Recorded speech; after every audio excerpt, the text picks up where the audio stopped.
I don't know, Yinz, guys. This might be the weekend. This might be the week where I decide to break down and get an editor. Because, you see, some of the content I'm putting together is pretty good, but instead of being 11 minutes and 51 seconds or whatever the limit is on the camera, it's more like 13. And if I could just splice the two, I might finally break down, but then I gotta learn how to splice things. And believe me, for a long time, that is all I will use it for. Roosty's out of his little dark corner. He's still not trying to mate anybody, are you now, Roost? I picked up Ringy Dingy to show the neighbor's kid. Remember, this is my compost.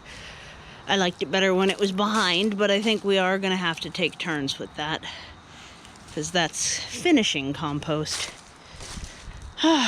So, in here, Ringy Dingy has decided to like hardcore molt. That's the brown bird. And then the golden bird, I think I want to trade golden bird out.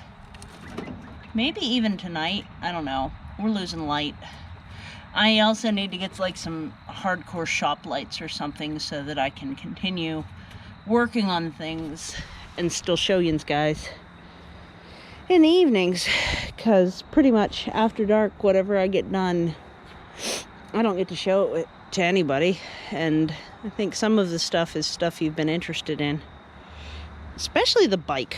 Bicycle work is very after dark when the garden isn't too able to be navigated too well.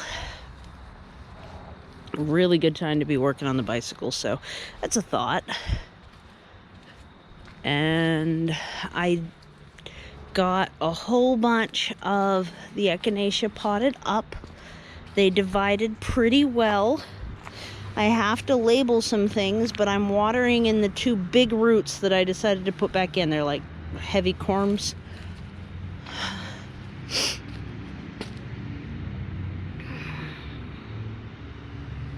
Neighbor was telling me a deer busted into his enclosure over there and ate all their chard. That's a bummer. And up here, I've never had chard get bothered, but our herbivore pressure has been getting heavier, and I may end up needing to add more of these small enclosures, because the little micro enclosures seem to be the only thing that actually keep that from happening. Oh, guys. Yeah. So with that echinacea plant that was, what, like 1.5 feet wide? 1.5 feet round as a diameter, I got, oh, that was a swift, flew overhead. I think I put 12 in here, even though I think the number ordered was 10, because you always want to make sure that they got what they need. And then I have no idea how many are in there, but it's way more than 10 as far as the hardneck garlic. And this is the echinacea bare root order. And then when I did that, I had a lot of lesser quality root bits come out, and so those each have their own pot now. And the only thing left is, I kicked it over, but to label everything, I got half of them labeled, and I'm being a little scrappy. Like, see, I scribbled out what it used to say, wrote it on sideways. These pens, this is like, you know, $3 for a dozen.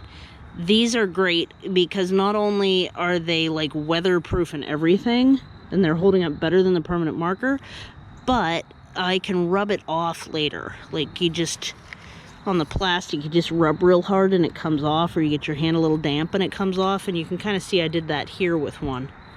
It just comes right off.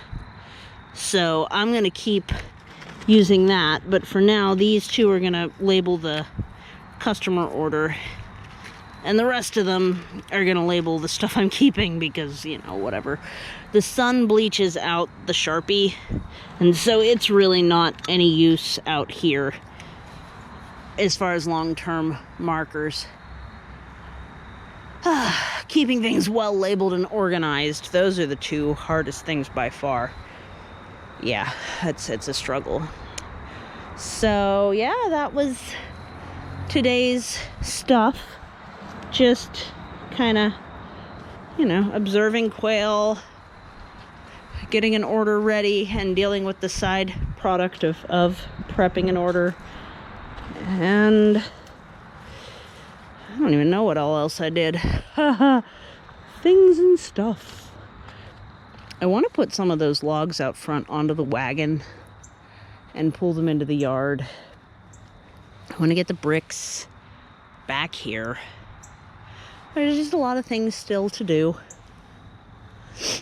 Yep, but it's just, you know, a little bit at a time.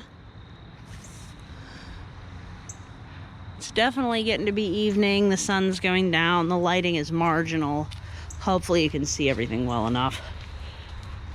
And I'm going to have to review my output from today and see, you know, see what is usable and what's not. But I have at least some of the, you know, I'm a small scale nursery, really small scale, pickup only, happy to barter, and just kind of like a little tiny local kind of thing.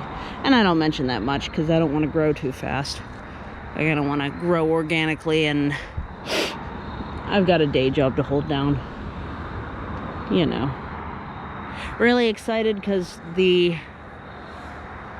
edible acres order probably gonna come soon, and of course everything's green and not too frozen here. I'm hardiness zone 7 and they are hardiness zone 5. I'm Pittsburgh, they're like upstate New York, so it's still a really good time. I haven't even had to bring in, this is about how the frost is done on mine. Like, some things are frosted off and some things aren't, basically. And the asters are just delighted with what's going on. So, yep. Just a regular day out in the garden, I guess. Not too taxing. I think I took it a little slow because I'm still sore from tweaking my knee on Friday. And, you know, it's just kind of how it is. Here, let me show you something with the stairs, right? Why I need to cut the sidewalls off. Can you see that? Here, we'll point it this way. See how that squishes? This one doesn't squish.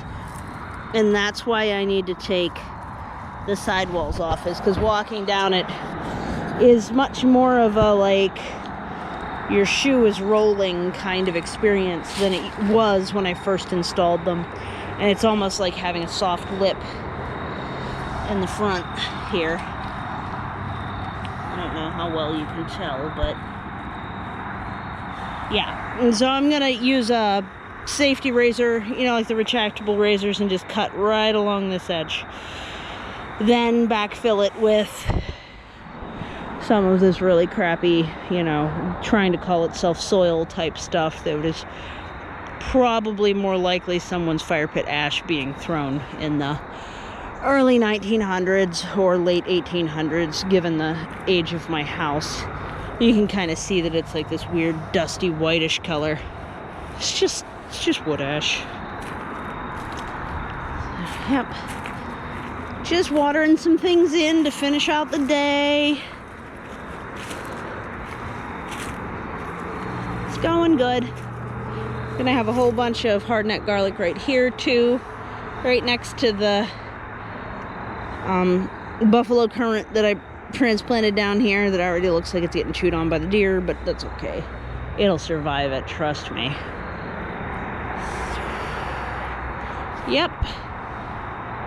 So, starting to see a little bit of sunset colors, but I basically think we're going to get a sunset without a whole lot of color tonight. That happens sometimes too.